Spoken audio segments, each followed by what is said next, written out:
লোকসভা নির্বাচনের আগেই দক্ষিণ চব্বিশ পরগনায় ধাক্কা খেল শাসক দল। মথুরাপুরে দেখা গেল আইএসএফ সমর্থকদের উল্লাস, জয় উল্লাস যাকে বলে। নেপথ্যে মাদ্রাসা নির্বাচনে জয়। স্বাভাবিকভাবেই প্রশ্ন উঠছে যে তাহলে এবার কি এই জেলার সংখ্যালঘু ভোট আইএসএফ এর দিকেই? দক্ষিণ চব্বিশ পরগনার মথুরাপুর লোকসভা কেন্দ্রের পাথর প্রতিমা ছিল তৃণমূলের শক্ত ঘাঁটি। এখানকার তিনবারের বিধায়ক সমীর জানার খাস তালুক দক্ষিণ গঙ্গাধরপুর। মাদ্রাসা নির্বাচনে সেখানে নির্বাচিত প্রার্থীর দাবি তারা আইএসএফ এর সমর্থক। নির্বাচনে কোনো আইএসএফ প্রতীক তাদের না থাকলেও জোট ছিল আইএসএফ সমর্থিত। সেখানেই ধাক্কা খেল তৃণমূল।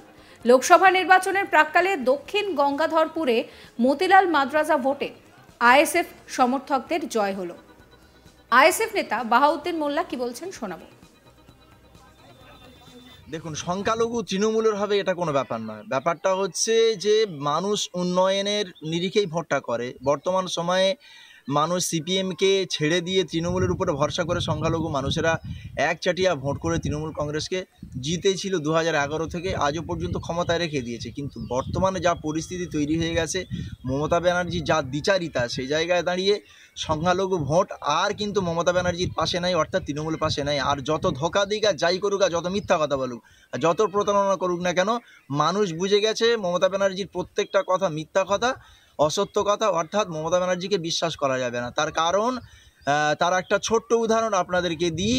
এই যে পাথর প্রতিমা ব্লক, ওই গঙ্গাধরপুর ওখানে অঞ্চলে যে মতিলাল ওখানে যে মাদ্রাসাটা আছে, সেই মাদ্রাসায় আপনারা দেখুন যে কিভাবে রেজাল্ট করেছে আইএসএফ। সেখানে 5টা ক্যান্ডিডেট দিয়েছে, যে কটা ক্যান্ডিডেট দিয়েছে আইএসএফের বিরুদ্ধে ক্যান্ডিডেট খুঁজে পায়নি তৃণমূলেরা। আপনারা কি বলছেন?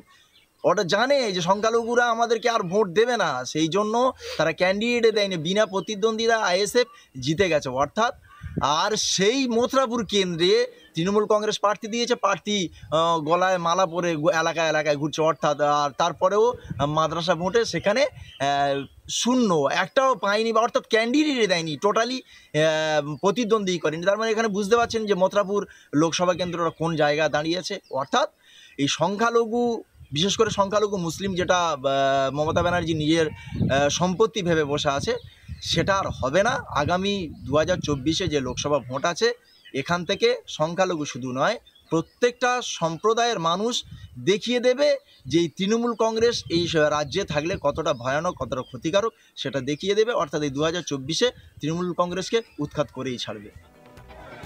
স্থানীয় সিপিএম নেতা সত্যরঞ্জন দাস জানান যে সংখ্যালঘু মানুষ তৃণমূলের থেকে মুখ ফিরিয়ে নিয়েছে। পাশাপাশি বিজেপির বাইনারির বিরুদ্ধে মানুষ ঐক্যবদ্ধ হচ্ছে। কি বলছেন সিপিএম নেতা সত্যরঞ্জন দাস শোনাবো। দক্ষিণ গঙ্গাধরপুর গ্রাম পঞ্চায়েতের মাদ্রাসা নির্বাচন আজকে ছিল, প্রার্থী দিতে পারেনি।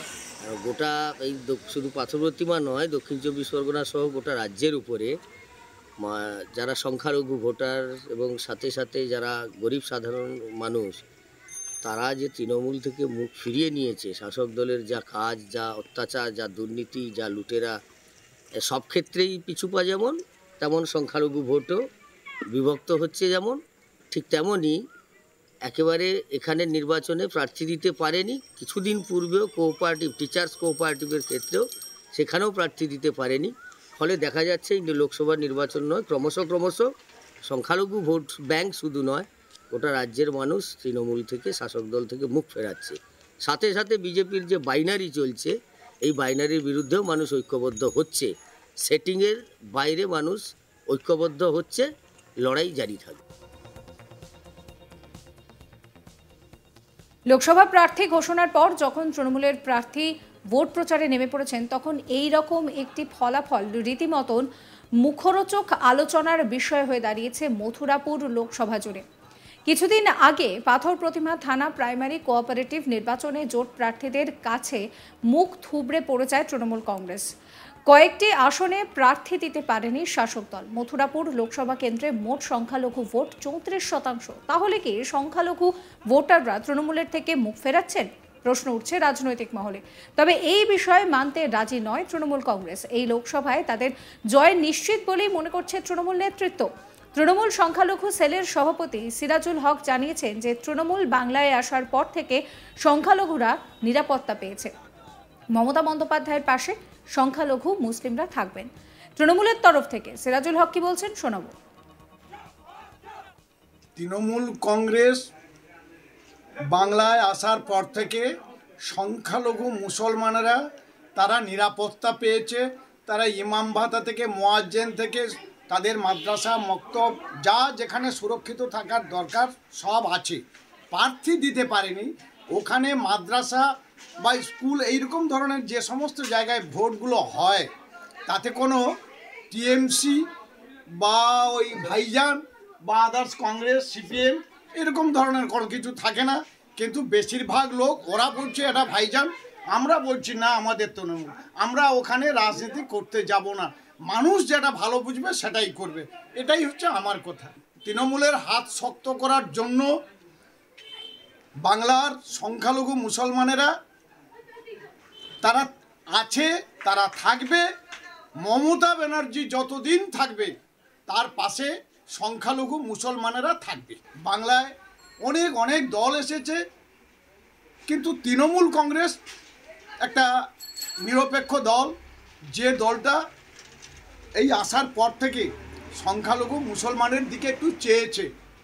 সেই চাওয়াটা কি? ইমাম ভাতা থেকে মুয়াজ্জিন থেকে শুধু নয়, বিভিন্ন পারপাসের তাদের সংখ্যালঘু মুসলমানদের জন্য তাদের সংরক্ষিত করেছে। আজকে ডাক্তার হচ্ছে, ইঞ্জিনিয়ার হচ্ছে, ব্যারিস্টার হচ্ছে, এটা বাংলার মুখ্যমন্ত্রী মমতা ব্যানার্জির অবদান। এসবের মধ্যে আবার গেরুয়া শিবির বেশ আশাবাদী। তাদের দাবি এই অঞ্চলের সংখ্যালঘুরা বুঝতে পেরেছেন যে বিধায়ক তাদের মিথ্যে বলেছেন। আগামীতে আরও প্রার্থী দিতে পারেন তারা। পাশাপাশি আগামীতে নরেন্দ্র মোদীর হাত শক্ত করতে বিজেপিকে সমর্থন করবেন তারা। বিজেপি নেতা নন্দলাল বারিক কি বলছেন শুনুন। আপন গতিতে তাদের যে তারা বুঝতে পেরেছে যে এতদিন ক্ষমতাসীন রাজনৈতিক দল, বিশেষ করে এখানকার বিধায়ক সমীর জানা সমস্ত কথাগুলো মিথ্যা বলেছে, ভাঁওতা দিয়েছে। এনআরসি নিয়েও ইনি এই মুহূর্তে পাথর প্রতিমার বিভিন্ন দ্বীপে গিয়ে মিথ্যা কথা বলছেন। ওনার ধোঁকা টিকবে না। মানুষ তার আপন নিয়মে ভারতবর্ষের বৈভবশালী ভারতবর্ষ করতে, নরেন্দ্র মোদীর হাত শক্ত করতে আগামী দিনে বিজেপিকে সমর্থন করবে। আর প্রমাণ আপনারা দেখতে পেলেন, গঙ্গাধরপুর অঞ্চলের 5-এর 5 ওরা প্রার্থী দিতে পারেন, এটাই তার প্রমাণ। ধীরে ধীরে সারা পাথর প্রতিমায় প্রত্যেকটি অঞ্চলে এর প্রতিফলন।